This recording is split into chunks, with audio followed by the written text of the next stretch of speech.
Okay, so hello everyone, welcome in Agrio coaching classes. I am Siddharth Soni. तो जैसा कि आप सभी लोग जानते हैं कि कुछ ही दिन पहले ASRB नेट का एग्जाम हुआ आप लोगों का, जिसमें जो प्रीलिम एग्जामिनेशन था for the SMS examination STO and ARS, वो नेट के एग्जाम के साथ में जो था सेम था।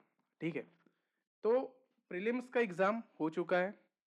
अब आप लोगों का मेंस का एग्जाम है, जो ASRB ने डायरेक्टली बता दिया है कि 1 मार्च 2026 को ये आपका एग्जाम होने वाला है ना। एंड यू नो अबाउट कि ये डिस्क्रिप्टिव पेपर होता है, तो इसके रिगार्डिंग जितनी भी इंपॉर्टेंट चीज़ें हैं उसके बारे में हम लोग आज जो है बात करने वाले हैं।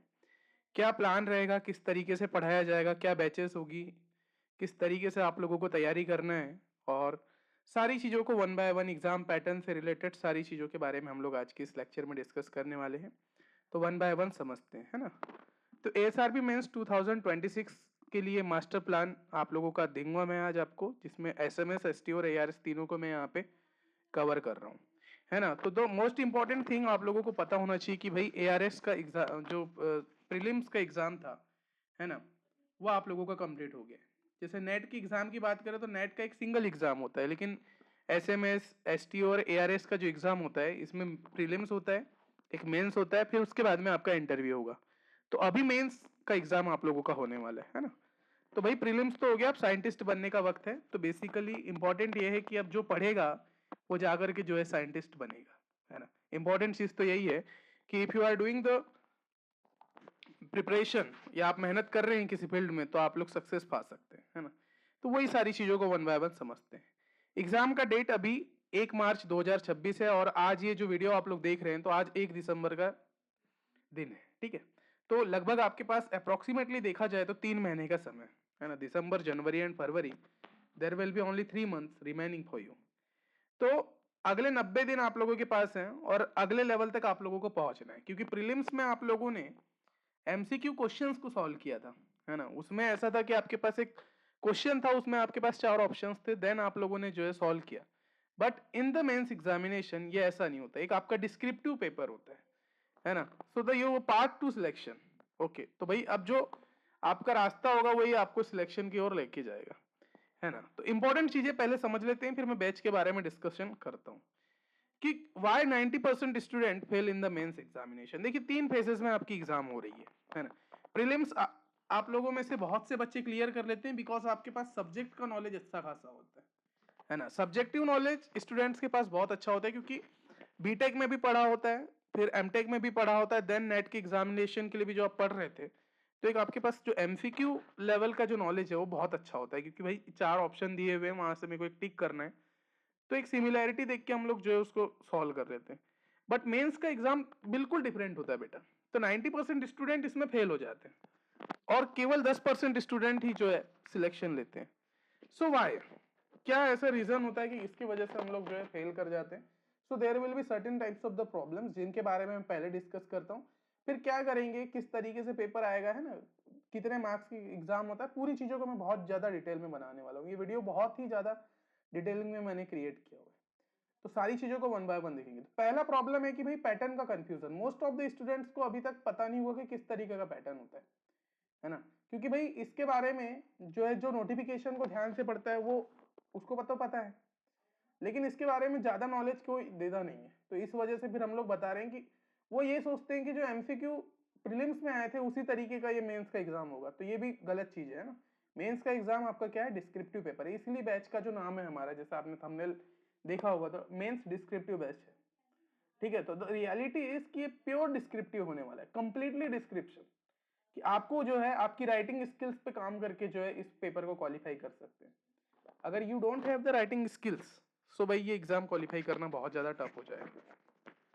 ठीक है, पहला प्रॉब्लम हर स्टूडेंट फेस कर रहा है कि भाई पैटर्न का कंफ्यूजन है, क्योंकि अभी तक वैकेंसी आई नहीं थी बहुत दिनों से, और चेंजेस भी इसमें आते रहते हैं, दैट्स वाई। दूसरा प्रॉब्लम है कि टाइम मैनेजमेंट क्राइसिस। भाई MCQ सॉल्व करते समय हम लोगों को जो है 150 क्वेश्चंस थे, है ना, टाइमिंग भी लगभग 2 घंटे का था।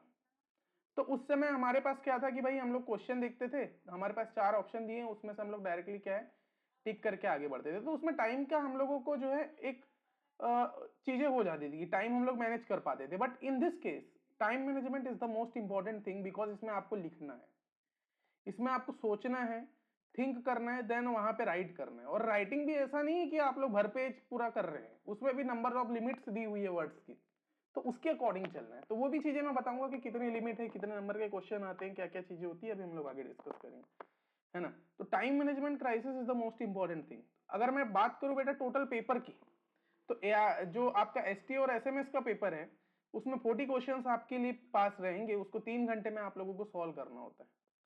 3 घंटे का आपके पास टाइमिंग रहेगा, उसमें आप लोगों को 40 क्वेश्चंस को जो है सॉल्व करके जो है पेपर को सॉल्व करना होता है ना। देन वहां से फिर क्वालिफाइंग आप लोगों की चीजें होती है। एवरेज अगर देखें तो 4.5 मिनट पर क्वेश्चन आता है। अगर देखिए 3 घंटा 40 क्वेश्चन का है, तो इसका एवरेज निकाल के देखें तो भाई 4.5 मिनट में आप लोगों को एक क्वेश्चन को जो है कंप्लीट करना है।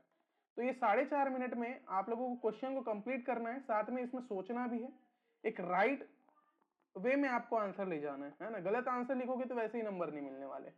तो भाई 4 साढ़े 4 मिनट में आपको सोचना भी है, लिखना भी है ना, और उसको चेक भी करना है। तो ये बहुत ही इंपॉर्टेंट चीजें होती है कि 4.5 मिनट एवरेज आपके पास होता है ना। And many leave 5 to 6 question unanswered. बहुत से स्टूडेंट जो है और इस वजह से क्या है अनआंसर्ड कर देते हैं, क्योंकि भाई अलग अलग क्वेश्चन है ना।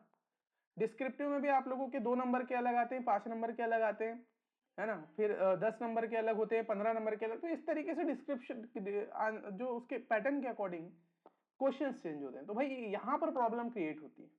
तो सबसे बड़ी चीज होती है कि वो टाइम मैनेजमेंट नहीं कर पाते। तो दूसरा प्रॉब्लम आप लोग ये फेस कर रहे हैं। तीसरा आप लोगों के पास प्रॉब्लम हुआ कि आंसर राइटिंग स्किल गैप। अब बहुत से स्टूडेंट जो है बीटेक में आते हैं, इंजीनियरिंग में आते हैं, फिर एमटेक में आते हैं, तो मोस्ट ऑफ द केसेस आप लोगों के पास जो है जो आप लोगों को नोट्स बनाना होता है, बिल्कुल आप शॉर्ट नोट्स बना करके पढ़ते हैं कॉलेजेस में, है ना। तो ये चीजें आप लोगों को भी पता है। तो एक अच्छा खासा आपके पास जो है राइटिंग एक्सपीरियंस नहीं होता, क्योंकि ये 4 साल प्लस ये 2 साल, फिर जैसे जैसे आगे बढ़ते जाते हो तो आपकी जो राइटिंग स्किल होती है उसमें गैप आने लगता है। जैसे हम लोग कॉलेज में आते हैं तो कम लिखते हैं, जैसे हम लोग स्कूल्स में रहते हैं तो हमारी डेली बेसिस पे प्रैक्टिस होती है। तो भाई आप लोगों के पास नॉलेज भरपूर रहता है, okay, you have a complete knowledge but not a structured writing. Knowledge तो सभी के पास है। जैसे अगर मैं बोलूं कि भाई ट्रैक्टर के ऊपर 10 लाइंस लिखिए, है ना, व्हाट इज अ ट्रैक्टर, तो भाई आप लोग इंजीनियरिंग स्टूडेंट है, बस मोर टॉर्क, है ना, ज्यादा एफिशिएंट होता है, ये सारी चीजें आप लोग वन वर्ड में जो है देने लगोगे आंसर। बट अगर मैं बोलूं कि स्ट्रक्चर्ड राइटिंग के थ्रू लिखो कि 10 लाइन 15 लाइन उसकी लिख के दिखाओ, तो इसमें थोड़ा सा गैप हो जाता है, मतलब टाइम ज्यादा लगेगा आप लोगों को। You have a knowledge but इसमें क्या होता है, टाइम लगता है। नो डायग्राम और फॉर्मेटिंग, है ना भाई, आप लिखते जाओगे और क्या है, कई मैनी स्टूडेंट्स जिसको डायग्राम्स का नॉलेज नहीं है, किस तरीके से क्वेश्चंस को फॉर्मेट करना है वो सारा नॉलेज नहीं होता। सो दैट्स वाई फिर वो स्टूडेंट उस एग्जाम में फेल हो जाता है ना। And answer become work and loss marks, है ना। तो वो जो आंसर आप लोग लिखते भी हैं वो फिर क्या हो जाता है आपका, गलत हो जाता है, या फिर उसमें आप लोग लॉसेस ले सकते हैं। क्योंकि एक स्ट्रक्चर्ड आंसर का रूप होता है कि आप लोग थ्योरी भी लिखे, डायग्राम भी डाले, है ना, फॉर्मेटिंग भी उसकी सही तरीके से हो, ये सारी चीजें आप लोगों को ध्यान में रखना होता है। सो ये 3 टाइप की प्रॉब्लम आप लोग फेस करते हैं ड्यूरिंग द कंडीशन, है ना। क्या क्या मैंने बताया कि भाई सबसे पहला प्रॉब्लम आपका पैटर्न का कंफ्यूजन नहीं रखना है, डिस्क्रिप्टिव पेपर होने वाला है। टाइम मैनेजमेंट आप लोगों को बनाना है, 3 घंटे किसी भी तरीके से सॉल्व करना है। Answer writing skill gap, knowledge आपके पास है, स्ट्रक्चर राइटिंग बस आप लोगों को करना है, ठीक है। तो ये 3 प्रॉब्लम की वजह से स्टूडेंट जो है फेल हो रहे हैं। तो अब इसके लिए सॉल्यूशन क्या है सर, कि भाई हमको तो we want the crack the examination, that's why we came here. और मैंने इसीलिए आप लोगों का जो है थंबनेल में क्लिक किया कि भाई मुझे तो क्रैक करना है ना। और agri has a knowledge of the agriculture engineering and you have failed, क्योंकि हम लोग 5 सालों से, पिछले 5 सालों से इसमें भिड़े हुए हैं, पढ़ा रहे हैं आप लोगों को, तो एक अच्छा खासा नॉलेज है। दैट्स वाई फिर हम लोगों ने बोला कि हमारे पास इसका सॉल्यूशन है। एक स्ट्रक्चर्ड वे में हम आप लोगों को आंसर लिखना सिखाएंगे, किस तरीके से लिखते हैं, क्या सारी चीजें होती, वो सारी चीजें हम लोग यहाँ पर आप लोगों को सिखाने वाले हैं, है ना। सो वो चीजों को समझने से पहले आप लोग के लिए मैं one by one, step by step सारी चीजों को जो है डिस्क्रिप्ट करता हूँ।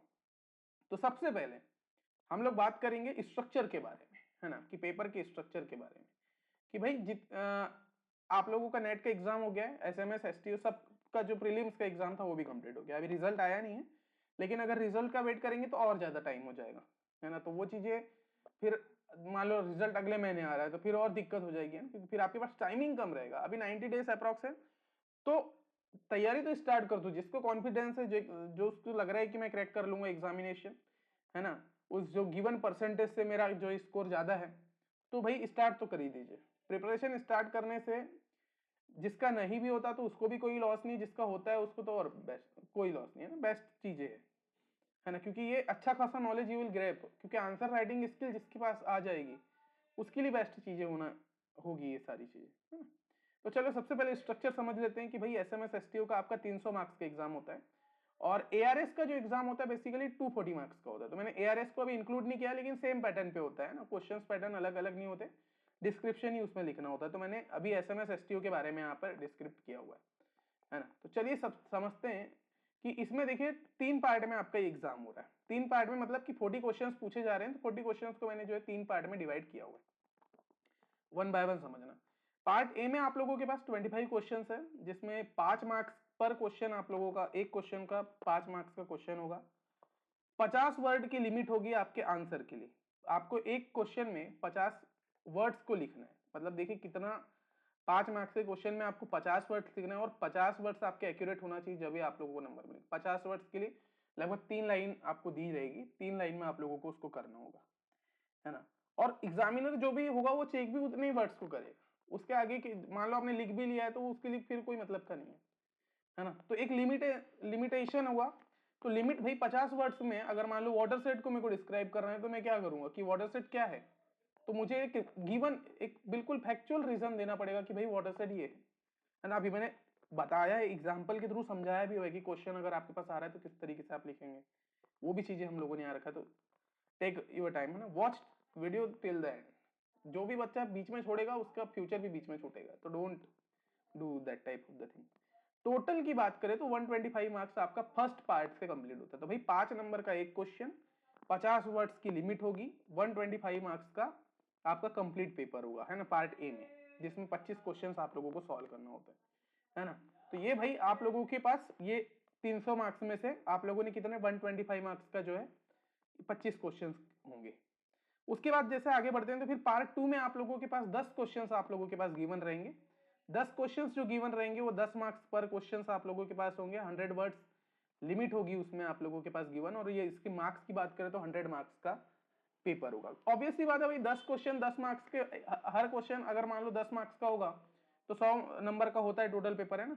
10 की बात करें, 10 क्वेश्चन 10 मार्क्स के, तो टोटल मार्क्स कितने हो गए, 100 मार्क्स हो गए।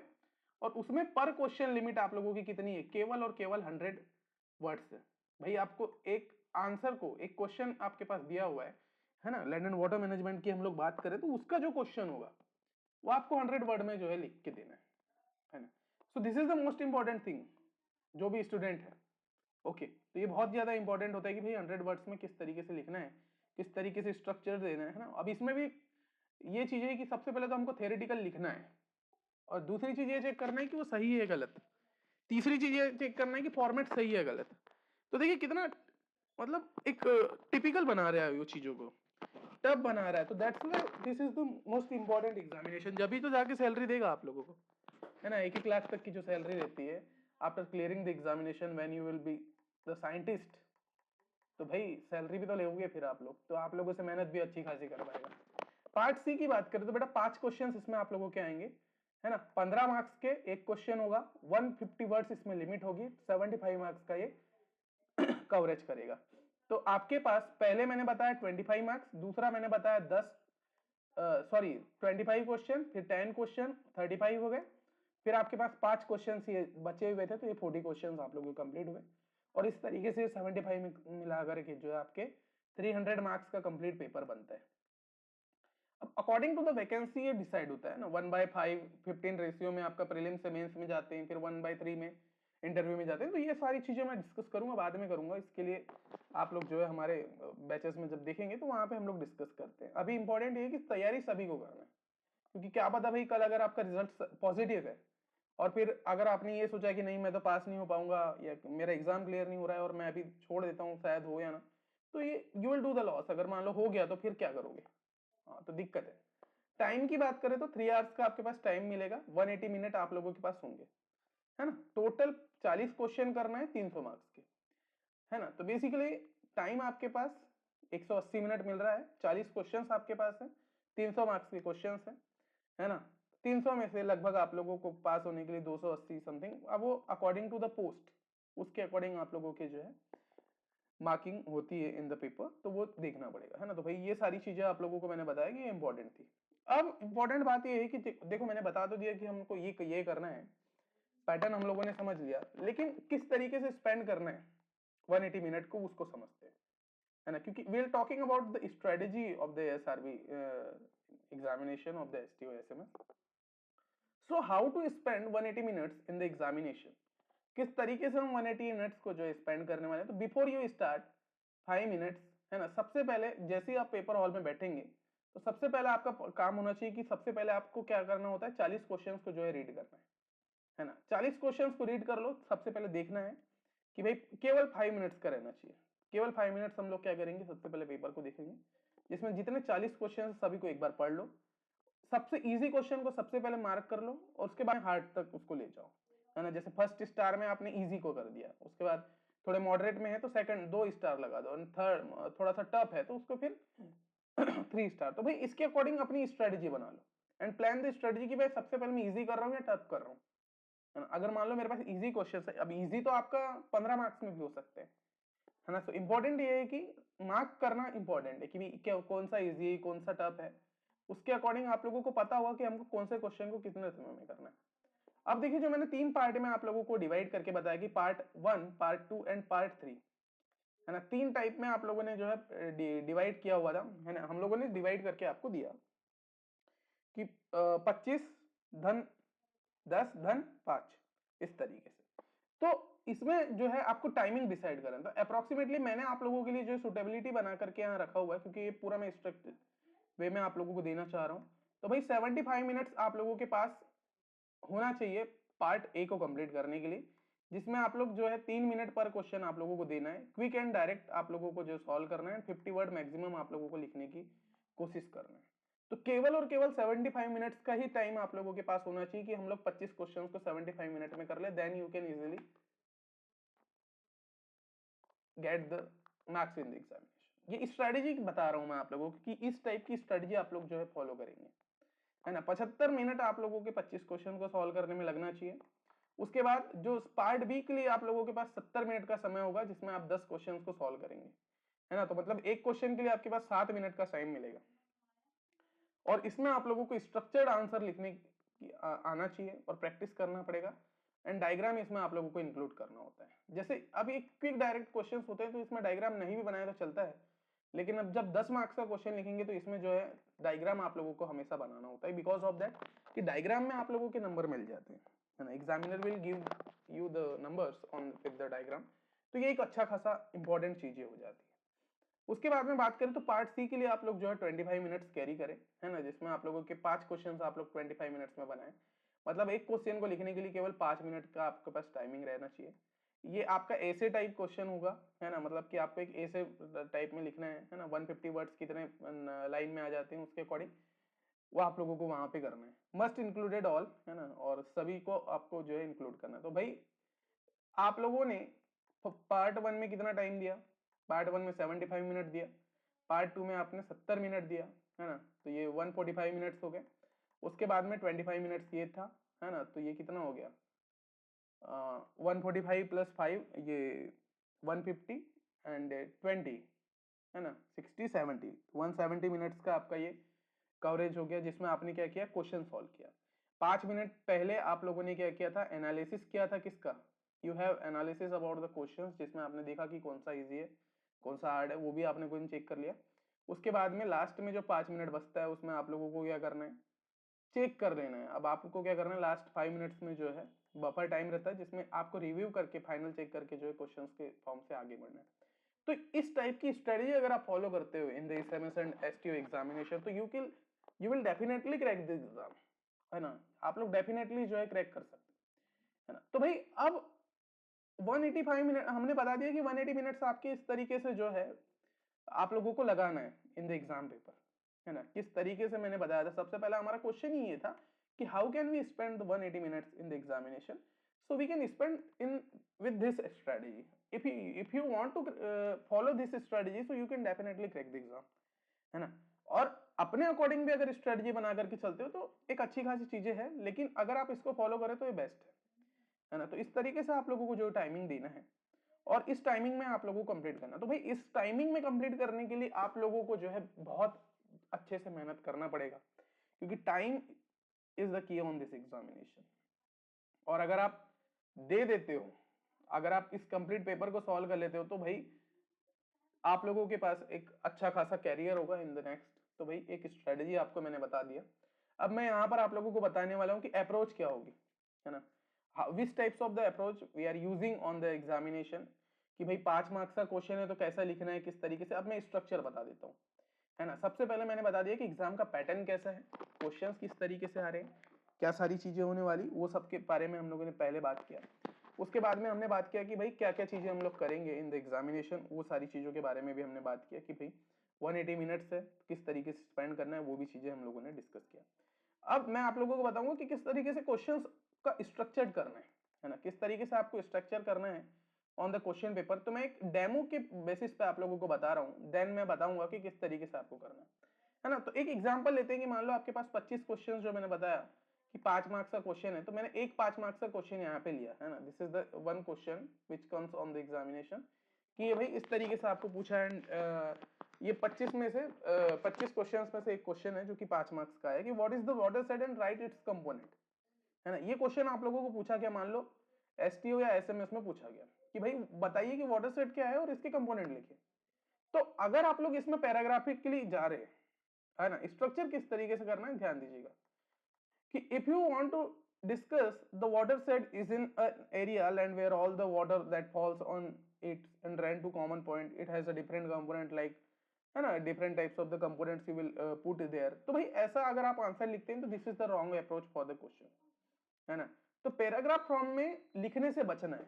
ओके, हमेशा जब भी आप डिस्क्रिप्टिव पेपर सॉल्व करते हो, भले ही इसी का नहीं, यूपीएससी का भी क्वेश्चन पेपर क्यों ना हो, स्टेट पीएससी का क्यों ना हो, तो कभी भी अप्रोच आप लोगों को पैराग्राफ फॉर्म में नहीं यूज करना है। ओके, तो always use the right approach. तो राइट अप्रोच क्या है सर, तो स्ट्रक्चर्ड फॉर्म में।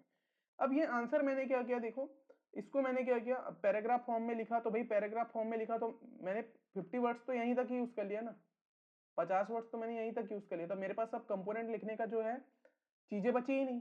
And how can we use the component here, तो पैराग्राफ ही के लिए नहीं जाना है ना। तो this will be the wrong approach in the examination if you follow the this approach. तो भाई स्ट्रक्चर्ड फॉर्म में जब 5 नंबर का क्वेश्चन हम लोग बनाते हैं तो उसकी राइट अप्रोच क्या होगी, तो उसकी राइट अप्रोच देखिए कुछ इस तरीके से होती है ना, कि भाई हमको सबसे पहले क्या करना है, वन लाइन में इसकी डेफिनेशन को क्रिएट कर देना है कि वाटर सेट क्या होता है। कि वाटर सेट एक एरिया होता है जहां पे सरफेस वाटर ड्रेन होता है टू द कॉमन आउटलेट, है ना। एक एरिया होता है जहां पर हम लोग क्या करते हैं, वाटर को ड्रेन करते हैं, है ना। तो एक सिंपल लाइन में मैंने बता दिया भाई, इतना मेरे को डेफिनेशन लिखने से अच्छा मैंने भाई ये this is the complete definition, तो इससे अच्छा मैंने क्या किया, एक वन लाइन डेफिनेशन इसकी दे दिया कि वाटर सेट बेसिकली क्या है, डेफिनेशन हो गया।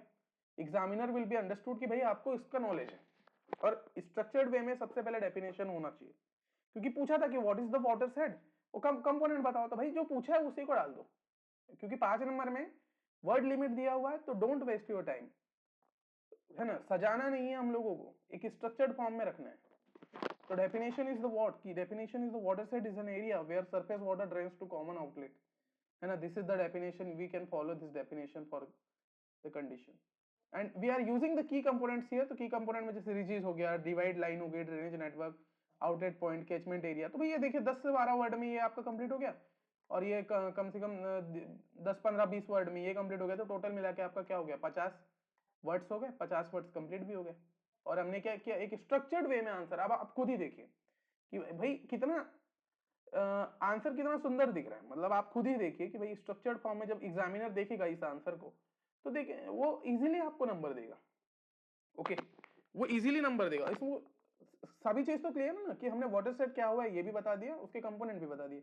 तो इस तरीके से आपको स्ट्रक्चर्ड करना है। तो this is the right approach for the 5 marks question. तो मैं सभी के लिए बता देता हूँ कि अभी भाई 10 मार्क्स के क्वेश्चन को किस तरीके से स्ट्रक्चर करना है, और 15 मार्क्स के क्वेश्चन को इस तरीके से स्ट्रक्चर करना है। तो राइट अप्रोच क्या होगी कि स्ट्रक्चर्ड कंडीशन में हमको ध्यान देना, क्योंकि ये एग्जाम ही बहुत टफ है बेटा, है ना। हजारों में से 1-2 बच्चे सिलेक्ट होंगे, है ना। This is the most important thing. या अब यहाँ पे डायग्राम डाल सकते हो, डायग्राम में जैसे यहाँ पर आप एक सिंपल स्केच बना सकते हो, है ना, कि इस तरीके से आप वाटर सेट बना सकते हो, है ना, ये डिफरेंट टाइप की स्ट्रीम लाइन से यहाँ दिखा सकते हो, ये इस तरीके से आप लोग जो बना सकते हैं। अगर बचता है आपके पास समय बचता है या चीजें बचती है तो you can put the diagrams also, but ये स्ट्रक्चर्ड वे तरीका होगा कि इस तरीके से आप लोग पहले बनाए तो इसमें एग्जामिनर खुश हो जाएगा, तो यहाँ पे फिर आपको दे भी सकता है नंबर, है ना। तो इंपॉर्टेंट ये है कि आप लोगों को चीजों को इस तरीके से लिखना है। तो get 4 to 5 marks, clear, organised and professional, ये this will be the answer जो आपको शो हो रहा है, ये बेटा एक क्लियर आंसर है, ऑर्गेनाइज्ड फॉर्म में रहेगा, प्रोफेशनल होगा। तो एग्री की एक खासियत होगी कि आपको इस तरीके से आंसर्स लिखना सिखाएगा, है ना, कि एग्री क्या करेगा, इस तरीके से आप लोगों को आंसर्स बताएगा और there will be a lots of templates हम लोग देंगे आपको क्या आंसर लिखने का। तो थाउजेंड्स प्लस क्वेश्चंस हम लोग वहां पे सॉल्व करके आप लोगों को देंगे इन द नोट्स फॉर्म, जिसको केवल आप प्रैक्टिस करके अगर वहां एग्जाम में जाकर के लिख दोगे तो you can easily get your marks. Okay, कुछ भी चेंजेस मत करना, डायरेक्टली यहां से उठाओ वहां जाकर के कॉपी पेस्ट कर दो, वैसे ही लिख सकते हो आप। तो भाई प्रैक्टिस पर्पस के लिए एग्री देने वाला है नोट्स। अभी मैं सारी चीजें डिस्कस करूंगा in the next purpose, next conditions में हम लोग सारी चीजों को डिस्कस करेंगे। तो भाई यहाँ से देखिए 5 मार्क्स का भी तो आपको लगभग 4.5 नंबर तो वो देके जाएगा एग्जामिनर, क्योंकि आपने एक राइट अप्रोच में उसको डेफिनेशन भी बता दिया कि वाटर सेट क्या है, उसके कंपोनेंट्स भी बता दिया, उसका क्विक डायग्राम बना करके उसको भी बता दिया कि भाई इस तरीके से जो है क्विक डायग्राम भी आप लोगों ने दिखा दिया, है ना। तो इस तरीके से आपको वे होगा जो सॉल्व करने का, ठीक है। अब देखते भी है 10 मार्क्स का, अगर मान लो क्वेश्चन फॉर्मेट किस तरीके से हम लोग सॉल्व करें सर, है ना, क्योंकि 25 मार्क्स तो बता दिया आपने कि उस तरीके से हम लोग स्ट्रक्चर्ड वे में जो है सॉल्व कर लेंगे। लेकिन अगर मान लो 10 मार्क्स का क्वेश्चन आ गया, है ना, 10 मार्क्स के क्वेश्चन के लिए आपके पास वर्ड लिमिट कितनी, 100 लिमिट है ना। तो इसके लिए एक क्वेश्चन देख लेते हैं, देखो, explain the process of well construction with advantages and disadvantage. आपको क्या पूछा है, प्रोसेस पूछा है वेल कंस्ट्रक्शन के लिए और एडवांटेज और डिसएडवांटेज बताना है। तो देखिए रॉन्ग अप्रोच तो वही है कि आप पैराग्राफ में जा रहे हो, नॉलेज आपको बहुत अच्छा है, अगर आप पैराग्राफिकली यहाँ पर जाकर सॉल्व करते हो तो फिर ये गलत हो जाएगा। तो भाई पैराग्राफिकली नहीं जाना है तो क्या करना पड़ेगा, अब इसको मैं क्या करूंगा, स्ट्रक्चर्ड वे में सॉल्व करूंगा। स्ट्रक्चर्ड वे में सॉल्व करने का तरीका मेरा क्या होने वाला है कि सबसे पहले मैं क्या कर रहा हूँ, इंट्रोडक्शन पुट कर रहा हूँ कि भाई मेरा डेफिनेशन क्या है, कॉन्सेप्ट क्या है। इंट्रोडक्शन 1 से 2 लाइन में मैं क्या करूंगा, इंट्रोडक्शन दूंगा कि क्या वेल क्या होती है, किस तरीके डिजाइन होती है, फिर मेन पॉइंट जैसे वेल का टाइप, कंस्ट्रक्शन स्टेप्स कौन कौन सी है ना, एडवांटेजेस डिसएडवांटेजेस, इस तरीके से मैं क्या करते जाऊंगा, पुट करते जाऊंगा, है ना। तो वेल टाइप कैसे डग वेल या बोरवेल हो सकता है, कंस्ट्रक्शन स्टेप्स क्या होती है कि विथ डिप्थ देखेंगे या डायमीटर चेक करना पड़ता है। एडवांटेज में कॉस्ट अवेलेबिलिटी क्या है ना, हाई कॉस्ट होता है, अवेलेबिलिटी तो नहीं होती है ना, डिसएडवांटेज सीजनल है, ये सारी चीजें मैं वहां पे पुट कर दूंगा। सो फिर यहाँ पर मैं एक डायग्राम भी पुट कर दूंगा in the third step, diagram या फिर एक फ्लो चार्ट बना देंगे जिसमें हम लोग cross section of well showing layers, है ना, जिसमें मैं एक वेल को क्रॉस सेक्शन लेयर से यहाँ पर शो कर दूंगा, है ना, डिफरेंट डिफरेंट टाइप की क्रॉस सेक्शन लेयर होगी। कंक्लूजन में फिर मैं एक लाइन और डाल के practical application for best uses वहां लिख दूंगा। तो फिर उसको अकॉर्डिंग अगर मैं इस तरीके से स्ट्रक्चर्ड करूं तो यहां तक मेरा क्या होगा, 100 वर्ड्स आप लोगों के कंप्लीट हो जाएंगे। तो this is the strategy to solve the questions, है ना। अगर आप इस स्ट्रेटेजी को फॉलो करते हो इन एवरी क्वेश्चन कि भाई उसका सबसे पहले इंट्रोडक्शन लिख लो, उसके क्या मेन पॉइंट्स है उनको अरेंज करो, फिर डायग्राम वगैरह बना करके उसको सॉल्व करना है, उसके बाद में जो है कंक्लूजन लाना है, और उस वे में आप लोगों को जो है 100 वर्ड आपके मैक्सिमम हो जाएंगे और वहां से फिर आप लोग जो है 10 मार्क्स का क्वेश्चन जो है सॉल्व कर सकते हैं, है ना। तो भाई ये आप लोगों की जो है ये थीम होना चाहिए for solving the questions on the examination. तो आप लोग जो है इजीली टाइमिंग जो मैंने आपको 180 मिनट्स का जो स्पेंडिंग टाइम था ऑन द एग्जाम पेपर वो किस तरीके से करना है, वो सारी चीजों के लिए यहाँ पे इस तरीके से अगर आप चलते हैं स्ट्रक्चर्ड वे में तो आप each and every question you can solve in the examination. क्योंकि पैराग्राफ में आपको पता नहीं रहेगा क्यों आप जो लाइन याद आ रही है वो लिख रहे हो, but in the form of structure आपको केवल डेफिनेशन और कॉन्सेप्ट पता होना चाहिए। भाई किसी भी क्वेश्चन का डेफिनेशन क्या है, उसका कॉन्सेप्ट क्या है वो लिख दो, मेन पॉइंट लिख दो जैसे कि क्या टाइप का है, कंस्ट्रक्शन किस तरीके से हो रहा है, एडवांटेज क्या है, डिसएडवांटेज क्या है, ये आपका मेन पॉइंट होना चाहिए। फिर डायग्राम में बनता है तो बनाना है, नहीं बनता तो गलत सलत डायग्राम आपको वहां पे पुट नहीं करना है। तो डायग्राम सभी टाइप के डायग्राम्स आप लोग प्रैक्टिस करना स्टार्ट कर दो। You have the book of the Arthurs, नहीं तो हमारी नोट्स सफिशिएंट है ना। तो नंबर्स ऑफ डायग्राम को अभी से सॉल्व करना है। प्रैक्टिकल एप्लीकेशन क्या अगर आप ऐड कर देते हो तो ये बहुत अच्छा खासा हो जाएगा कि भाई वो एग्जामिनर भी सोचेगा कि the student will be updated all the time ना, स्टूडेंट हमेशा अपडेट रहता है, दैट्स व्हाई उसके पास वो चीजें हैं, है ना। तो मैंने बता दिया कि 5 मार्क्स का क्वेश्चन है तो किस तरीके से स्ट्रक्चर करेंगे, 10 मार्क्स का क्वेश्चन है तो किस तरीके से स्ट्रक्चर करेंगे, दोनों के बारे में हमने बात की। अब हम लोग बात करते हैं कि अगर मान लो 15 मार्क्स का क्वेश्चन का आ रहा है आपको, तो इसका क्या फॉर्मेट होगा, है ना। तो ये 150 वर्ड्स का आप लोगों का पेपर है ना। 15 मार्क्स में 150 वर्ड्स आप लोगों को कंप्लीट करना है। तो अगर आप इसका एक क्वेश्चन उठाते हो, जैसे कि मान लो एक क्वेश्चन आया कि discuss the principle of watershed management with field applications. अब मेरे को इसको 150 मार्क्स में अरेंज करके लिखना है। Okay, we want to arrange this question in the 150 words. और किस तरीके से मैं इसको लिखूंगा अभी आप लोग देखेंगे कि भाई अगर 15 मार्क्स का आप क्वेश्चन सॉल्व कर रहे हो और you have a limited time कि 5 मिनट एक क्वेश्चन के लिए, तो उसमें फिर आप लोग क्या ऐड करेंगे कि वो स्ट्रक्चर्ड फॉर्म में आप लोगों को देखने के लिए मिलेगा। तो उसके लिए देखिए सबसे बेटर होगी कि सबसे पहले आपको इंट्रोडक्शन ऐड करना है ना। इंट्रोडक्शन पार्ट आप लोगों को ऐड करना है कि भाई कॉन्टेक्स्ट क्या है, डेफिनेशन क्या है एंड रिलीवेंस क्या है ना, कि क्या रिलेवेंट है ना, वो चीजें चेक करना है। तो 15 से 20 वर्ड में आप लोग की कॉन्टेक्स्ट, डेफिनेशन, रिलेवेंस खत्म हो जाना चाहिए जब आप 10-15 मार्क्स का क्वेश्चन सॉल्व कर रहे हो। कि वर्ड्स में इंपॉर्टेंट है ना, पूरा खेल वर्ड्स का कि मैं कौन सा वर्ड वहां यूज करूं on the definition, on the condition की, वो पूरा लेकर के जाए, चीजों को पूरा कंप्लीट करते हुए आगे बढ़े, है ना। कि वो डेफिनेशन में ऐसा क्या यूज करूं कि भाई जो चीजें मेरे को एक ही वर्ड 2-3 लाइनों का जो है सार मिल जाए। तो ऐसे वर्ड्स को देखना है। फिर ये हो गया 15 से 20 वर्ड में। 30 से 40 वर्ड्स आप लोगों के जो है प्रिंसिपल्स पे जाना चाहिए, है ना। प्रिंसिपल 1, प्रिंसिपल 2 एंड प्रिंसिपल 3, इस तरीके से प्रिंसिपल्स आप लोगों को पता होना चाहिए। जैसे क्वेश्चन क्या था हमारा कि भाई principles of the watershed management. अब प्रिंसिपल्स को ही हम लोगों को डिस्कस करना है फील्ड एप्लीकेशन के थ्रू। तो 3 से 4 टाइप के प्रिंसिपल्स आपको याद होंगे when you will discussing the classes, है ना। जब हम क्लासेस में डिस्कस करेंगे तो वहां पे मैं इसको जो है जिस वे में क्वेश्चन पूछा जा सकता है उसी वे में आप लोगों को अरेंज करके जो है देने वाला हूँ। तो ये प्रिंसिपल्स में भी फिर हम लोग वहां डिस्कशन स्टार्ट कर देंगे ना। तो this is the most important thing. And तो प्रिंसिपल्स किस तरीके से है ना।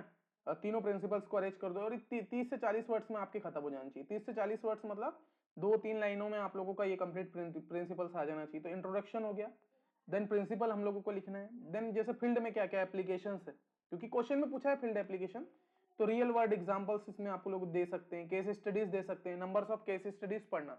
क्योंकि मैंने जब अभी राजस्थान पीएससी का जब बैच बनाया तो उसमें नंबर्स ऑफ केस स्टडीज डाला है। अब भलाई वो एमसीक्यू बेस्ड पेपर है, लेकिन lots of the real world examples पूछे जाएंगे। तो ये चीज आपको याद रखना है। तो भाई 50 वर्ड्स में फिर आपको जैसे वहां पर फील्ड एप्लीकेशंस आ जाना चाहिए।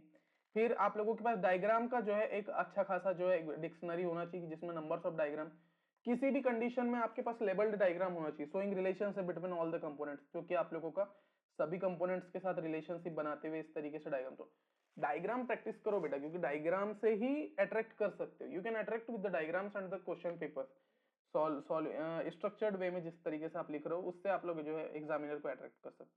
तो this is the most important thing कि भाई पेपर को जब हम सॉल्व कर रहे हैं तो ये चीजें आपकी इंपॉर्टेंट हो रही। तो इंट्रोडक्शन हो गया, प्रिंसिपल हो गया, उसके बाद में फील्ड एप्लीकेशंस किस तरीके लिखना है, कॉम्प्रिहेंसिव डायग्राम बना दो, कंक्लूजन में 10 से 15 वर्ड डाल दो कि समरी क्या है, फ्यूचर स्कोप्स क्या है ना। 10-15 वर्ड मिले यानी 1 से 2 लाइन में आप लोग जो है इसको खत्म करके वर्ड काउंट कर लो कि 150 वर्ड आपके मैक्सिमम होना चाहिए। तो लगभग देखिए 3 महीने का समय है, 3 महीने आपके पास है। 3 महीने में केवल और केवल इसी में आपको फोकस होकर के जो है फॉर्मेटिंग करना सीखना है। अब फॉर्मेटिंग कब होगा, जब आपके पास एक डीप नॉलेज होगा। तो डीप नॉलेज के लिए भी क्लासेस देखना है, ऐसा नहीं। तो भाई 3 महीने बिल्कुल पक करके करना है, क्योंकि ये सबसे बड़ा एग्जामिनेशन है आप लोगों के लिए। अगर आप ऐसा एसटीओ एसएमएस बन जाते हैं एक बार तो you will get a lots of salaries, है ना, और सबसे बड़ा जो है पद आप लोगों को मिलेगा। तो ये बहुत अच्छा एग्जाम है, जिसके पास नॉलेज है ही दे कैन क्रैक इजीली, है ना। तो भाई ये लेकिन स्ट्रक्चर जिसके पास है वो बना सकता है, फॉर्मेटिंग करते आना चाहिए स्ट्रक्चर। तो मैंने तीनों के बारे में बताया कि भाई 5 मार्क्स का क्वेश्चन आ रहा है तो how can you format condition, है ना। फॉर्मेटिंग किस तरीके से करेंगे आपको पता चल जाएगा, है ना। तो ये 5 मार्क्स के क्वेश्चन के लिए था, ये 10 मार्क्स के क्वेश्चन के लिए था। उसके बाद में जो है 15 मार्क्स के क्वेश्चन में भी इस तरीके से आप फॉर्मेट करेंगे तो आप जो है कंप्लीट जो है एक फॉर्मेटिंग करके जो है आप अच्छा खासा जो है एग्जाम में लिख सकते हैं। है ना। तो डायग्राम जो है ये आपका अट्रैक्शन पॉइंट होगा। तो diagram, numbers of diagrams daily practice करना है ना, ये आपको एक्स्ट्रा 1 से 2 मार्क्स दिलाने का काम करते हैं। अगर मान लो थ्योरी में कोई चीज आपने मिस भी किया हुआ है तो with the help of the diagram आप लोग जो है एक्स्ट्रा मार्क्स ले सकते हैं। अब कैसे ले सकते हैं, तो देखो विदाउट डायग्राम 80% नॉलेज आपके पास होता है ना। तो 80% नॉलेज है तो भाई एग्जामिनर ही भी जो देगा आंसर वो 80% के हिसाब से देगा। मान लो 10 मार्क्स का क्वेश्चन है तो उसमें से केवल 7 ही मार्क्स देगा, क्योंकि थेरेटिकल पोर्शन तो सबको याद है। लेकिन अगर आप डायग्राम बना देते हो तो वहां पर आप विजुअल क्लैरिटी दे देते हो, है ना।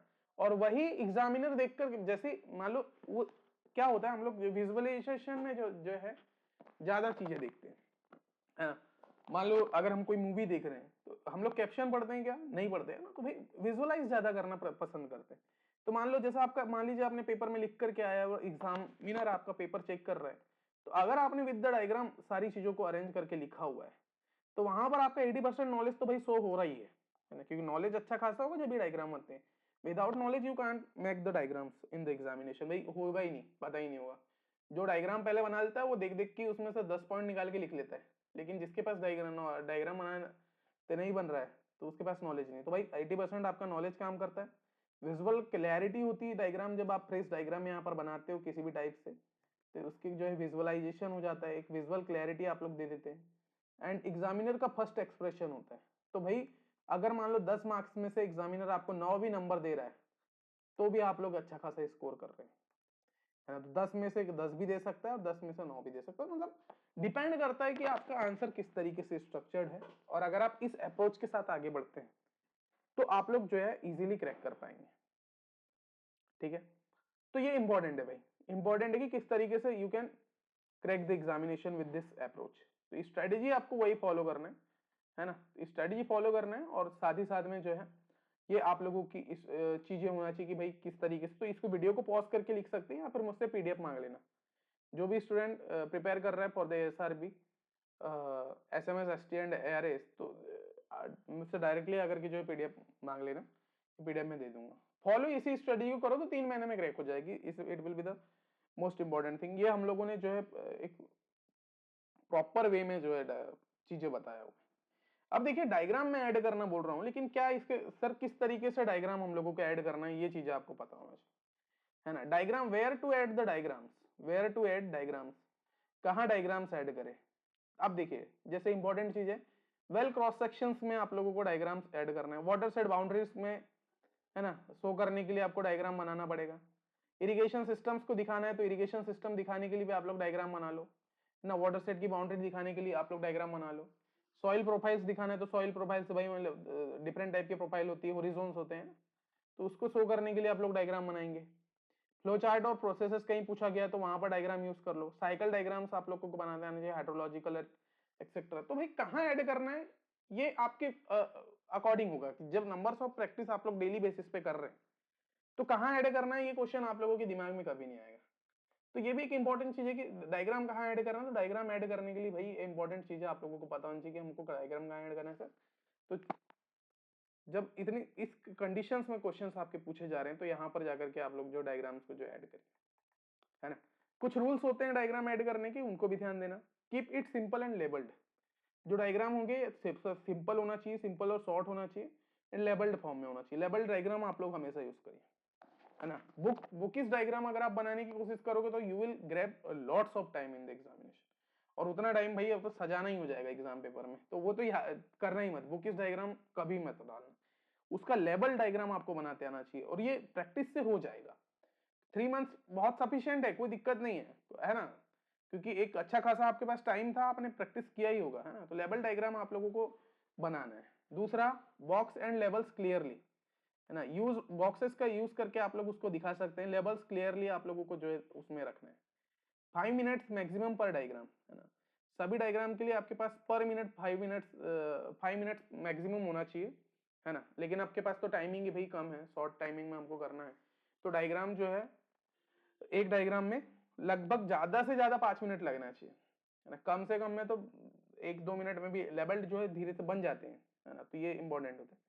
रफ स्केच काउंट्स आप लोगों को करना है ना, तो भाई ये भी इंपॉर्टेंट चीज है जो याद रखो, है ना। तो भाई डायग्राम बनाने का भी रूल्स आप लोगों के पास होना चाहिए कि we can use diagrams with the help of this basis. तो इंपॉर्टेंट चीजें है कि किस तरीके से हम लोग जो है डायग्राम साइड करेंगे, क्या सारी चीजें होगी, इसके बारे में भी आप लोगों को जो है पता चल गया, है ना। अब हम लोग बात करते हैं कि हमारी स्ट्रेटेजी क्या होगी। 3 महीने हमारे पास बचे हुए, there will be a 3 months remaining. अब we want the strategy to crack this examination, है ना। तो your 3 months preparation strategy, okay, क्या होने वाली उसके बारे में मैं बात करने वाला हूँ। 3 महीने की स्ट्रेटेजी की बात करें तो दिसंबर में सबसे पहले हम लोग क्या करेंगे, नॉलेज मंथ होगा। जो आपका ये दिसंबर कंप्लीट मंथ होगा, ये आपका नॉलेज मंथ होगा, जिसमें हम लोग क्या करेंगे, फर्स्ट वीक में कोर कंसेप्ट्स को पढ़ेंगे। ओके, सबसे पहले हमारा इंपॉर्टेंट काम ये होगा कि कोर कंसेप्ट्स को पढ़ना, क्योंकि in the ASRB prelims batch जिन भी बच्चों ने ज्वाइन किया होगा भाई, उनको तो एक अच्छा खासा कंसेप्ट नॉलेज है, क्योंकि मैंने इतना ज्यादा डिटेलिंग किया था कि बच्चे भी खुश हो गए थे कि सर इतना अच्छा मतलब लगा हम लोगों को, क्योंकि एग्जाम भी जब उनने आकर के रिव्यू दिया मुझे तो बहुत सिमिलर पेपर था विद द कंटेंट। तो आपको केवल कोर कंसेप्ट वो करना है। अब मैंने कोर कंसेप्ट पहले से दूसरे, पहला दूसरा वीक जो होगा उसमें आपको कोर कंसेप्ट पे जाए फोकस करना है, जिसमें सिलेबस यूनिट वाइज रिवीजन करना है, फॉर्मूला और डेफिनेशंस को रखना है, और न्यूमेरिकल प्रैक्टिसेस इसमें ज्यादा आप लोगों को करना होगा, है ना। तो भाई फर्स्ट वीक में आपका जो इंपॉर्टेंट स्ट्रेटेजी है उसमें सिलेबस आपको यूनिट वाइज कंप्लीट करना होगा, जितने फॉर्मूलेज और डेफिनेशंस है वो सारी चीजें आप लोगों को देखना है। उसके बाद में न्यूमेरिकल प्रैक्टिसेस आप लोगों को जो है फर्स्ट एंड सेकंड वीक में करके जो है कंप्लीट कर देना, है ना। पहले से नोट्स मत बनाना, पहले आप लोग जो है कंप्लीशन की तरफ ध्यान देना, क्योंकि जिसको आता है ओवर स्मार्टनेस नहीं रखना है। 3 महीने में बहुत टफ होता है करना, है ना। बट अगर with the help of the strategy अगर आप चलते हैं तो इजी हो सकता है। तो सिलेबस जो है आपको यूनिट वाइज रिवीजन करते हुए चलना है, कोर कंसेप्ट्स पे ज्यादा फोकस करना है। तीसरे और चौथे वीक में आप लोगों को नोट्स प्रिपेयर करना है ना। नोट्स प्रिपरेशन पे ज्यादा फोकस करना है। पहले कोर कंसेप्ट्स पे आपने फोकस किया, देन आप लोगों को फोकस करना है बेटा नोट्स प्रिपेयर करने पे, है ना। तो in the month of the दिसंबर आप लोग क्या करेंगे, कोर कंसेप्ट्स रिवीजन प्लस आपका नोट्स प्रिपरेशन आप लोगों का यहाँ पे हो जाना चाहिए, है ना। तो भाई दिन में आपके 10 से 11 घंटे आप लोगों को देना पड़ेगा डेली बेसिस, तब जाकर के कंप्लीट होगा। स्ट्रक्चर्ड टॉपिक नोट्स आप लोग इसमें बन जाना चाहिए, फॉर्मूला शीट्स इसमें तैयार हो जाना चाहिए, डायग्राम बैंक्स आप लोगों के पास जो होंगे वो सारे तैयार हो जाना चाहिए, है ना। तो भाई दिसंबर मंथ में आपका केवल यही काम होना चाहिए, जिसमें हम लोग बात कर रहे हैं किसकी, syllabus unit wise revision, formula definitions, है ना, and notes preparation, structured topic notes, formula sheets आपकी तैयार हो जानी चाहिए, डायग्राम बैंक्स जितना भी होगा, ईच एंड एवरी टॉपिक्स के आपके पास डायग्राम होना चाहिए बने हुए, है ना, जिसको आप लोग जो है रिवाइज कर पाए नेक्स्ट आने वाले दिनों में। टॉपिक नोट्स आपके पास बनी होना चाहिए, है ना, जिसके आगे आप लोग जो है रिवाइज कर पाए। ओके, आगे बढ़ते हैं, आगे चीजें देखते हैं। जनवरी मंथ में हमारा ये जनवरी जो होगा ये राइटिंग मंथ होगा, जिसमें हम लोग केवल और केवल राइटिंग प्रैक्टिसेस पे ध्यान देंगे, राइटिंग प्रैक्टिस पे फोकस करेंगे। फर्स्ट वीक में हम लोग जो है 3 क्वेश्चन डेली बेसिस पे सॉल्व करेंगे, जो आपके 50 वर्ड्स के क्वेश्चन होंगे, है ना। फर्स्ट राइट 3 क्वेश्चंस डेली, जिसमें 50 वर्ड्स के क्वेश्चन लिखना हमको सिखाएंगे, जिस तरीके से स्ट्रक्चर्ड था उस तरीके से, क्योंकि भाई कंसेप्ट जिसके पास होगा ना उसी को स्ट्रक्चर्ड वे में क्वेश्चन बनाते बनेगा, लिखते बनेगा। तो इंपॉर्टेंट ये होगा कि पहले वीक में आप लोगों को, पहले से दूसरे वीक में हम लोग जो है क्वेश्चन प्रैक्टिस करेंगे, डेली बेसिस पे करेंगे, मतलब 14 दिन में आपके 14 तिया, है ना, 50 14 तिया 42 होता है, वैसे 50 क्वेश्चन आप लोग कर भी पाओगे अप्रोक्सीमेटली, है ना। 3 लिखा हुआ मैंने, लेकिन ज्यादा भी कर सकते हो। लिमिट डेली बेसिस पे चेक करना कि भाई मेरे पास जो क्वेश्चन दिया था मैंने इसको 50 वर्ड्स में लिखा, एक एक वर्ड्स को गिनते हुए आप लोगों को जाना है, क्योंकि ये एग्जाम ही वैसा है कि अगर आपका स्ट्रक्चर्ड वे में देखेगा, चीजें देखेगा, क्योंकि एसएमएस का फुल फॉर्म होता है सब्जेक्ट मैटर स्पेशलिस्ट, कि भाई आपको एक जो सब्जेक्ट गिवन है उसका कितना नॉलेज अच्छे से है। तो भाई लिमिट के अकॉर्डिंग आप लोगों को स्ट्रिक्टली चेक करना है, डेली बेसिस पे चेक करेंगे और स्पीड बिल्ड करने पे फोकस करेंगे। तो जनवरी में हम लोग क्या करने वाले, क्वेश्चन प्रैक्टिस करेंगे, राइटिंग स्किल्स उसमें जो डेवलप करेंगे। Week 3 to 4 part B and part C में प्रैक्टिस करना स्टार्ट करेंगे, मिक्स प्रैक्टिस करेंगे पार्ट 1 और पार्ट बी की, है ना। पार्ट 1 में मैंने बताया 25 क्वेश्चन, और पार्ट बी में हमारा क्या होता था, 10 क्वेश्चन, 10 मार्क्स के क्वेश्चंस को, उसमें डायग्राम ऐड कहाँ से करना है, किस तरीके से बना करना है, वो सारी चीजें हम सिखाएंगे। इवेल्युएट करना सिखाएंगे खुद के आंसर को, कि किस तरीके से अगर आप इवेल्युएशन करेंगे, ये सारी चीजें हम लोग आपको सिखाने वाले हैं। तो भाई अकॉर्डिंग टू द मंथ, दिसंबर में आप लोग जो है नॉलेज मंथ होगा हमारा ये, इसमें हम लोग चीजें करवाएंगे। अच्छा, मैंने बैच के बारे में तो बताया नहीं, तो मैं अभी आप लोगों को थोड़ा कंफ्यूजन होगा कि आप करवाएं, तो बताएंगे अभी, थोड़ा सा और वेट करिए, जिसमें स्ट्रेटेजी के बाद में हम लोग बैच के बारे में डिस्कशन करने वाले हैं, है ना। और फरवरी में टेस्ट मंथ होगा, डेली बेसिस पे फुल मंथ आपको जो है सॉल्व करना है। ऑल 40 क्वेश्चंस इन 3 आवर्स आप लोगों को सॉल्व करना होगा, है ना। ये डेली करना है। हाई डिफिकल्टी फोकस करना है कि कहाँ डिफिकल्टी आप लोगों की आ रही है, एवेल्युएट और कैरेक्ट किस तरीके से कर सकते हैं, इस पे ज्यादा हमारा फोकस होगा, है ना। तो टेस्ट का जो होगा फरवरी में ये चीजें करेंगे, रिवीजन करेंगे, फाइनल टेस्ट कर लेंगे, है ना। पीवाईक्यू सॉल्व करना यहीं पे सीख जाएंगे। फाइनल लेंथ टेस्ट हम लोग इसी में करेंगे, कॉन्फिडेंस बूस्ट करने का भी जो काम है ये आपका जो है फरवरी मंथ में होगा। तो 3 महीने में आप लोग जो है कंप्लीटली जो है यूज करेंगे। तो भाई 4 आवर्स स्टडी शेड्यूल आप लोगों का डेली का होना चाहिए अभी से, है ना। स्टार्टिंग में 4 आवर्स रखना, धीरे धीरे बढ़ेगा। देखो कल से ही 14-15 घंटे मत देना स्टार्ट कर देना, है ना, तो 2-4 दिन में बोर हो जाओगे, बैठ जाओगे। तो स्टार्टिंग में आपको डेली 4 आवर्स का स्टडी शेड्यूल आपका बना होना चाहिए। भाई मॉर्निंग में पढ़ते हो तो बहुत अच्छी चीज है। डेली मॉर्निंग में आपको 6:30 से 7:30 तक जो है रिवीजन करना है। 90 मिनट्स अप्रोक्सीमेटली आपका रिवीजन डेली बेसिस पे चलना चाहिए। थ्योरी रिवीजन आपका होगा 30 मिनट्स का इसमें, है ना। उसके बाद में फॉर्मूला प्रैक्टिसेस करना 30 मिनट्स, एंड 30 मिनट्स आपके कॉन्सेप्चुअल क्वेश्चंस जो है उनको सॉल्व कर लें, देखना। तो ये आपका जो एक शेड्यूल होना चाहिए। 7:30 से अगर आपके पास टाइम है तो ब्रेक टाइम होगा आपका, है ना। ये एक proper strategy according to the condition मैंने बना करके भी दिया है। अगर कोई स्टूडेंट चाहता है कि सर एक टाइम टेबल क्या होना चाहिए, क्योंकि मोस्ट ऑफ द स्टूडेंट में जो प्रीलिम्स में यही पूछ रहे हैं कि टाइम टेबल क्या होगा। तो टाइम टेबल तो आपका खुद का होता है, बाकी तो हम बता देते हैं कि इस तरीके से ये डेमो टाइम टेबल है कि आप एग्जाम्पल देखें तो इस तरीके से, अगर आप चाहते हैं तो इस तरीके से करके आप लोग जो डेमो वाइज टाइम को फॉलो कर सकते हैं ना, टाइम टेबल को फॉलो करके आगे बढ़ सकते हैं। जैसे 8 से 10 में फिर आपको आंसर राइटिंग करना है डेली बेसिस पे। आंसर राइटिंग देखिए डेली बेसिस पे स्टार्ट करना है ना। विदाउट ओपनिंग नोट्स आपको जो है आंसर लिखते आना चाहिए। Write 3 to 4 practice answers, time yourself strictly, use diagrams, check against model, answer after. देखिए स्टार्टिंग से ही स्ट्रक्चर्ड फॉर्म में तो नहीं होगा, क्योंकि आदतें धीरे धीरे बदलती हैं, है ना। तो टाइम लगेगा। तो जैसा मैंने स्ट्रेटजी बताया 3 मंथ की, उस तरीके से तो हमको चलना है। लेकिन डेली बेसिस पे जितना आप लिख सकते हो, किसी एक टॉपिक को पकड़ो, उसमें कितना लिख सकते हो, तो इस तरीके से डेली बेसिस पे तो लिखना है ना। कल से ही अगर आप स्टार्ट कर रहे हो तो लिखते जाना है, लिखते जाना है। फिर स्ट्रक्चर्ड हम लोग उसको आगे जाकर के करेंगे। थ्योरी कंटेंट आपके पास होगा जब ही जाकर के हम उसको स्ट्रक्चर बना सकते हैं, है ना। पहले से ही नहीं स्ट्रक्चर्ड फॉर्म में रख सकते। थ्योरी आपको लिखते आना चाहिए, तभी जाकर के आप स्ट्रक्चर्ड कर पाओगे। हमारा मेन फोकस होगा स्ट्रक्चर्ड फॉर्म में करने का, लेकिन थ्योरी लिखते आना आप लोगों के ऊपर होगा, यानी कि आप लोग को आता है या नहीं आता। तो ये कैसे डेवलप होगा सर, तो इसके लिए अभी हमारी प्रॉपर बैचेस बनी हुई है, उसमें अभी हम बताएंगे आगे उसके बारे में, है ना। उसके बारे में फिर जैसे 11 से 12 बजे आपको आंसर को चेक करना है, ये सारी चीजें देखना है, फिर रेस्ट ले सकते हैं ना। ये सारा आपका खुद का टाइम टेबल होगा। ये डेमो टाइम टेबल मैंने यहाँ पे रखा है in the PDF. Okay, you will write 270 से 360 प्रैक्टिस आंसर्स, है ना। This build answer writing muscles, जो मैंने बताया ना कि answer writing muscles you will create here. Exam main automatic response आएगा अच्छे से।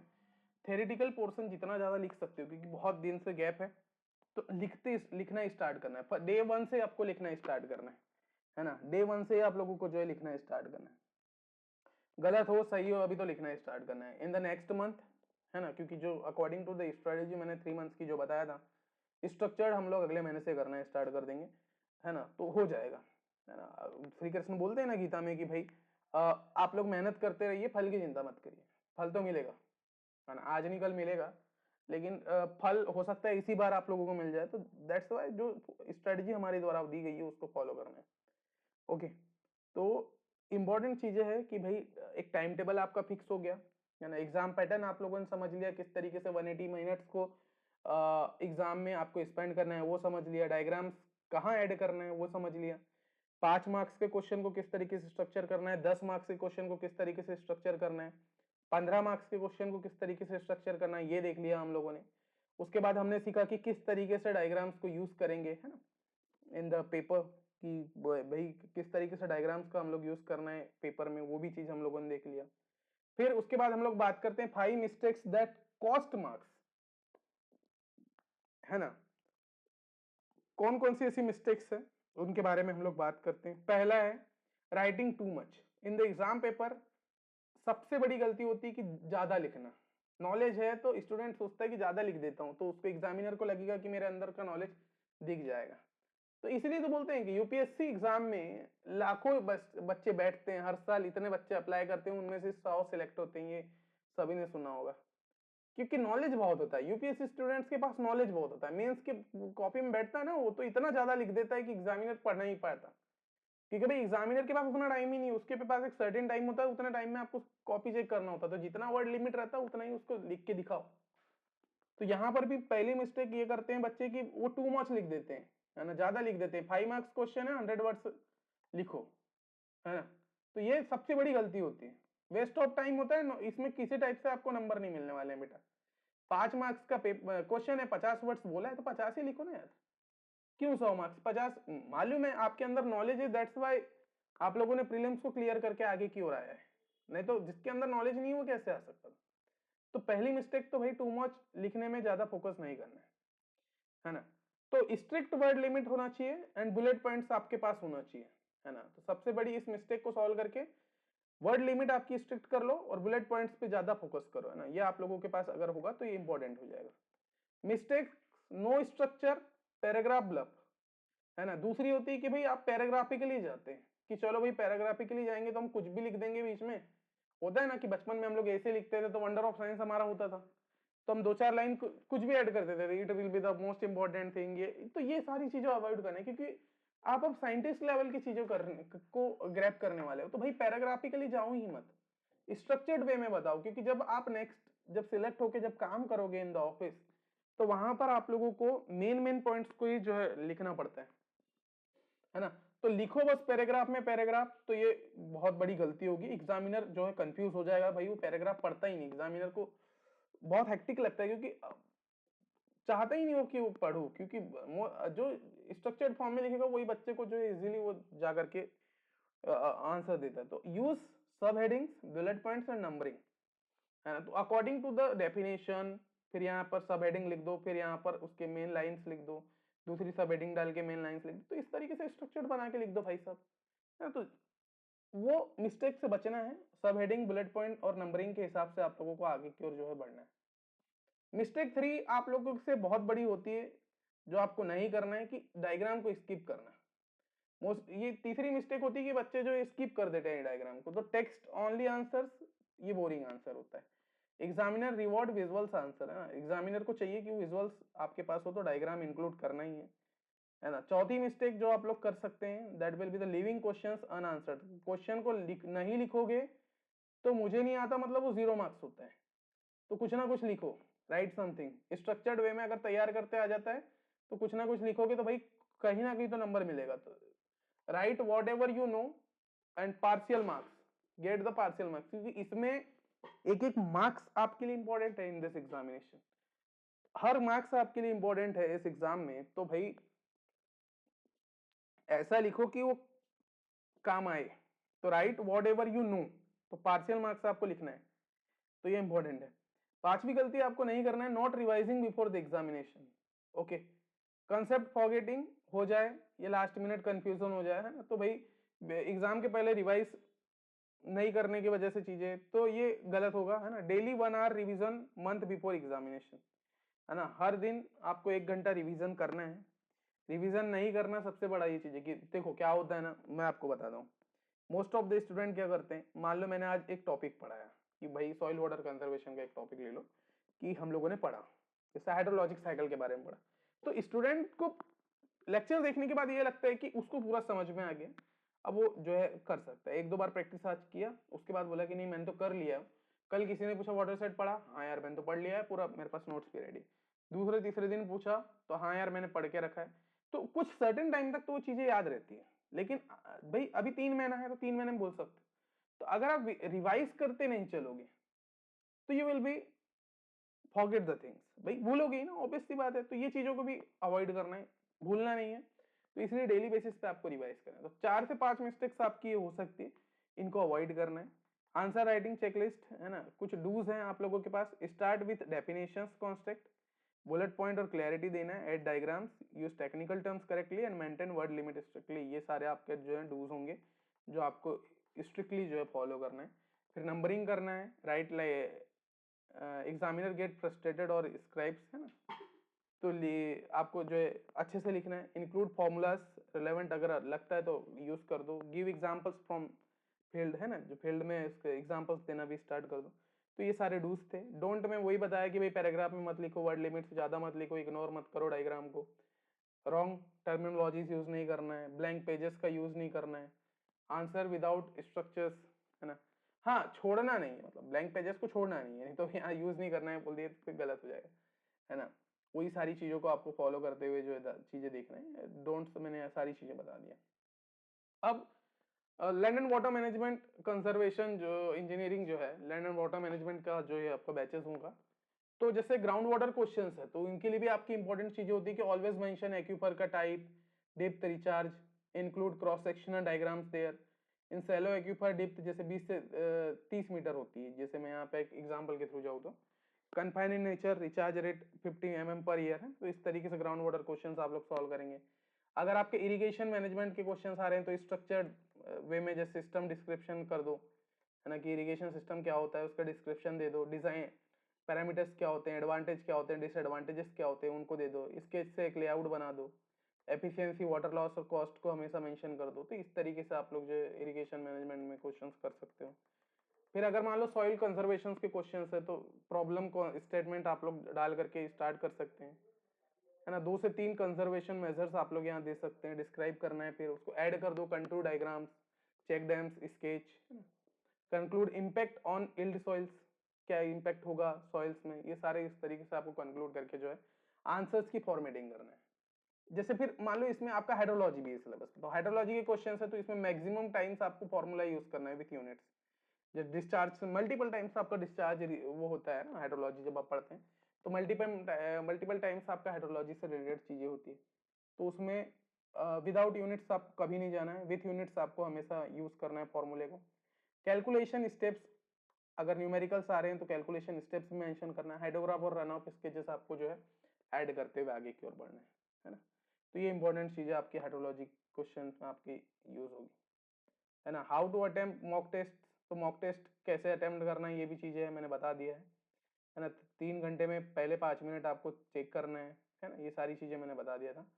आप ये मॉक टेस्ट के लिए है, मॉक टेस्ट आप लोगों का एनालिसिस किस तरीके से करना है जब मैं टेस्ट सीरीज लॉन्च करूंगा तब मैं बता दूंगा, ओके, है ना। तो ये प्रोग्रेशन इस तरीके से होगा आप लोगों का, टेस्ट 1, टेस्ट 2, टेस्ट 3, है ना, ये इस तरीके से आपका प्रोग्रेस होगा। पहले ही मार्क्स में पूरे नंबर से ग्रैप नहीं कर सकते, धीरे धीरे होंगे, है ना। तो with the follow the mock test strategy, तो ये इस तरीके से आप लोग जो है जा सकते हैं, है ना। तो भाई बता देता हूँ, चलो मैं बिफोर द टेस्ट 15 मिनट आपको प्रिपेयर करके रखना है। Read all 40 questions first, identify easy, medium, hard है, easy questions, medium questions, hard questions solve करना है ना। During test 3 hours, first 5 minutes reading and planning, easy questions 3 minute each questions को देना है, 7 से 8 मिनट 10 नंबर के क्वेश्चंस को सॉल्व करना है। एक क्वेश्चन को 7 से 8 मिनट देना है, 60 मिनट में आपको जो है 10 क्वेश्चन सॉल्व हो जाना चाहिए।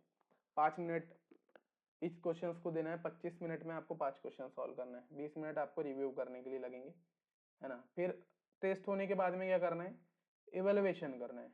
मॉडल पेपर्स जो आपके मॉडल आंसर्स होंगे उनके साथ कंपेयर करो, सेल्फ स्कोर ऑनेस्टली अपने अकॉर्डिंग इसको स्कोर देना है। आइडेंटिफाई वीक टॉपिक्स, किस तरीके से आइडेंटिफाई करेंगे, वो चीज़ों पे फोकस करना है आपको, सारी चीज़ें फोकस करके जो है आगे की ओर आप लोगों को बढ़ना है। नोट्स सही है कि नहीं, करेक्ट है कि नहीं, वो चीज़ें पे ध्यान देना है। रिपीट वीक एरियाज नेक्स्ट और नेक्स्ट में जो है आप वीक एरियाज पे फोकस करना है। तो जैसे आप मॉक टेस्ट सॉल्व करना स्टार्ट कर दोगे तो दिन बाय दिन आपके नंबर बढ़ते जाएंगे। टेस्ट 1 में हो सकता है 180 हो, टेस्ट 2 में 200 आ सकते हैं, फिर टेस्ट 3 में 220, टेस्ट 4 में 240, इस तरीके से आपके जो है नंबर बढ़ने लगेंगे, है ना। तो ये आपकी चीजें होगी। अब ये कंप्लीट स्ट्रेटेजी जब हमने डिस्कस किया, ये हमारा कंप्लीट प्रिपरेशन स्ट्रेटेजी होगी नेक्स्ट 3 मंथ्स के लिए। तो ये सारी चीजों को अगर आप फॉलो करते हैं तो you will definitely crack the examination, ये चीजें मैंने बताया। अब इन सभी चीजों को करवाने के लिए एग्रीव खुद से अपने लिए एएसआरबी मेंस का टारगेट बेच 2026 का लेकर के आ रहे हैं, ठीक है।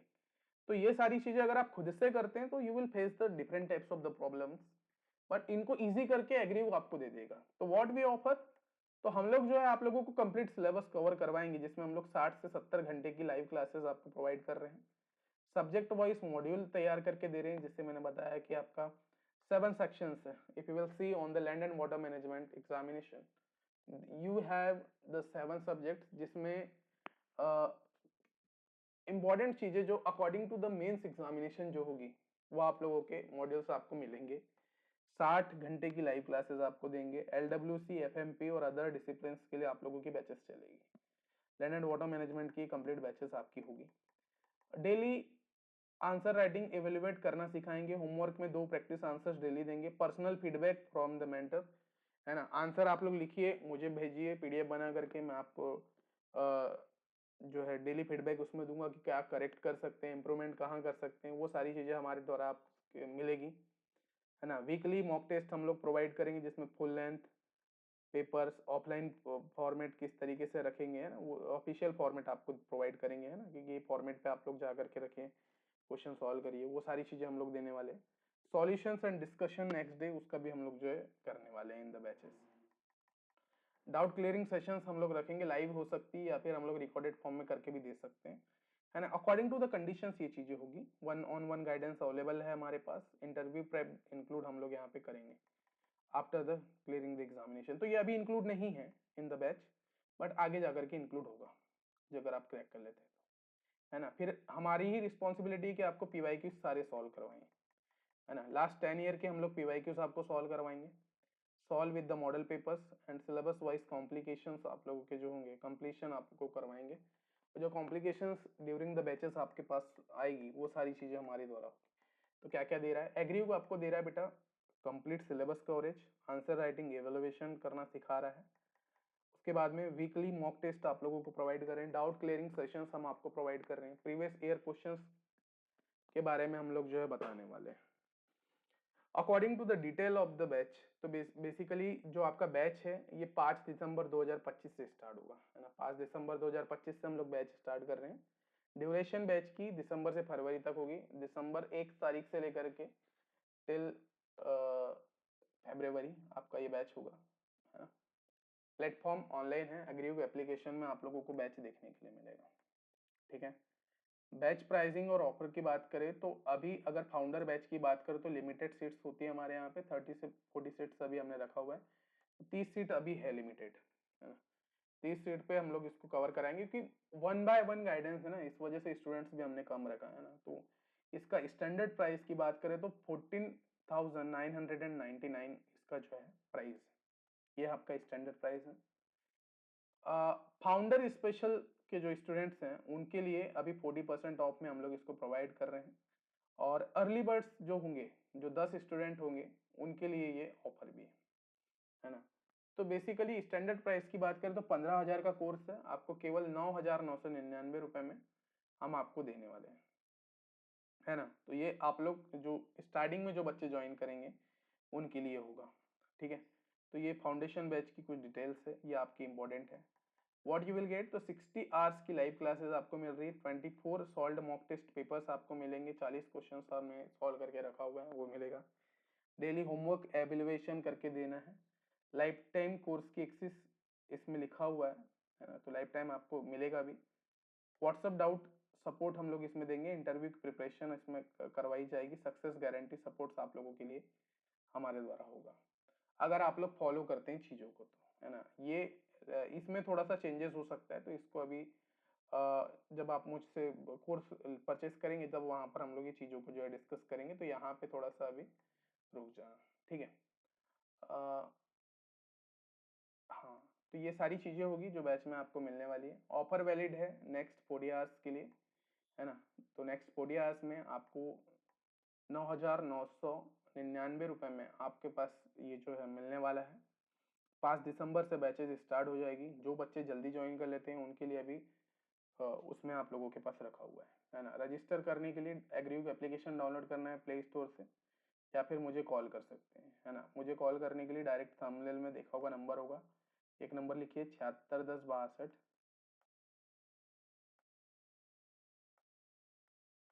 2042. This is my number. इस पे कॉल करके आप लोग जो है डायरेक्टली मुझसे बात कर सकते हैं, ठीक है. इस नंबर पे कॉल करके बात कर सकते हैं. 30 सीट्स ही है only. First come and first served आप लोगों के पास ये ऑफर चल रहा है। पहले आओ पहले पाओ वाला ऑफर है। एक्स्ट्रा 1 मॉक टेस्ट जो है अर्ली बर्ड्स को मिलने वाला है। 30 डेज की एक्सटेंड एक्सेस करेंगे हम लोग। फ्री इंटरव्यू प्रिपरेशन सेशन आप लोगों के पास भी होगा। ये बैच में इंक्लूड नहीं है, this is the most important thing. जो बैच अभी आप परचेस करेंगे इसमें इंक्लूड नहीं है, इसका भी अलग से जो है कुछ चार्जेस होगा, जिसके बाद में आप लोग को हम लोग जो है प्रिपरेशन करवाएंगे, है ना। तो अब आपके पास कुछ स्टेप्स आपको फॉलो करना है। हाँ, अब आपका अगला स्टेप होगा कि सर बहुत हो गया वेट करना, अब एक्शन लेना है ना। तो अगला स्टेप भाई वेट करना बंद करो, अब इस एक्शन लो क्योंकि टाइम कम है। आज ही डिसाइड करो कि करना है या नहीं करना, उसके बेसिस पे आप लोग जो है बैच ज्वाइन करो, क्योंकि 48 घंटे में प्राइस इंक्रीज हो जाएगा। 10,000 अभी है, आने वाले कुछ समय में बढ़ जाएगा, है ना। तो ये इंपॉर्टेंट चीजें थी आप लोगों की। ऑप्शन 1 अलोन, अपने आप से कोशिश करूंगा तो मोस्टली फेल होते हैं, करके देख चुके हैं, दैट्स वाई हम लोगों ने बैच बनाया, है ना। तो रिजल्ट जो होगा मोस्टली फेल होते हैं, लेकिन विथ अस प्रोफेशनल गाइडेंस लेंगे तो result 95% plus selection proven track record पे होगा, है ना। तो भाई साहब अगर आप फॉलो करते हैं हमें कि सर आपकी स्ट्रेटजी के थ्रू हमको जाना है, तो you can easily correct this exam, है ना। तो ये इंपॉर्टेंट है। व्हाट होल्डिंग यू बैक, तो मुझे डाउट है तो please 30 minute counselling session book करो हमारे साथ एग्री में। दूसरा क्वेश्चन आप लोगों के पास हमेशा हो कि मुझे फीस अफोर्ड नहीं हो सकती, तो फाउंडर बैच में ये अभी ऑफर में मिल रहा है, तो अभी ऑफर में परचेस करते हैं तो मिल जाएगा, तो अभी ले लो। मुझे समझ नहीं आया तो प्री सैंपल क्लासेस लेके देखना है ना। प्री सैंपल क्लासेस लेके भी देख सकते हैं। तो भाई एक सर्टेन अभी जितनी भी क्लासेस आपके पास यूट्यूब में डली हुई है वो देख करके आप लोग देख सकते हैं कि कैसे पढ़ा रहे हैं, विदाउट टेकिंग द डिसीजन उसमें मत पहुंचो, है ना। पहले आप लोग डेमो लेक्चर्स देख लो जो प्रीवियसली पढ़े अभी रखे हुए हैं, उसके बाद में ज्वाइन कर लो। केवल 48 घंटे का समय है आपके पास, अगर आप चाहते हैं प्रिपरेशन करना तो 48 घंटे में बैच को ज्वाइन करके जो है 10,000 में आप बैच ज्वाइन करके जो है स्टार्ट कर सकते हैं तैयारी। डिसीजन पॉइंट्स की बात करें तो 1 मार्च से 2026 तक, सॉरी 1 मार्च 2026 तक तुम साइंटिस्ट बन सकते हो, है ना, अगर हमारे साथ आप आते हो तो। और अगर खुद से कर रहे हो तो पछता भी सकते हो, है ना। पछतावा हो सकता है अगर भाई 1 मार्च 2026 आते तक हमने केवल वेट किया, तो उस समय हम लोग केवल पछताएंगे, है ना। तो चॉइस आपका है बेटा, आपको if you want to get the course you can easily download and get the course. Thank you. कोई भी क्वेश्चन है तो हमें डायरेक्टली इस नंबर पे जो है कॉल करके पूछ सकते हैं, कॉन्टेक्ट डिटेल आपकी गिवन है ना, जो भी चीज़ें थी। और एक चीज़ ये याद रखना कि एक दिन का पोस्टपोन करते हो अब, है ना, तो ये एक दिन का रिग्रेट आपको लिए होगा। तो स्टार्ट करो आज से ही, नॉट टुमारो। तो ज्वाइन टुडे, सेलेक्ट हो जाओ मार्च में and follow more tips. Okay, best of luck. ये सारी मैंने कंप्लीट डिटेल आप लोगों को बता दिया जितनी भी थी। अब बैच ज्वाइन करने के लिए मुझे नंबर पे कॉल करके आप लोग ज्वाइन करिए एंड स्टार्ट करिए प्रिपरेशन को, कि मौका बार बार नहीं मिलता, वैकेंसीज बार बार नहीं आती, बहुत सी चीजें जो होगी लाइफ में बार बार नहीं होती। तो रिग्रेट के अलावा फिर हमारे पास दूसरा ऑप्शन नहीं रहता। तो आज कर लो तो कल आपको रिग्रेट नहीं होगा, है ना। ऑफर में आप लोगों को हम लोग दे रहे हैं, ऑफर प्रोवाइड कर रहे हैं 10,000 में आपको 48 घंटे के लिए। जो भी बच्चा ज्वाइन करता है तो उसको 40% ऑफ में मिल रहा है। स्टैंडर्ड प्राइस बैच का 15,000 है। आफ्टर 8 आवर्स आप लोगों के पास ये जो है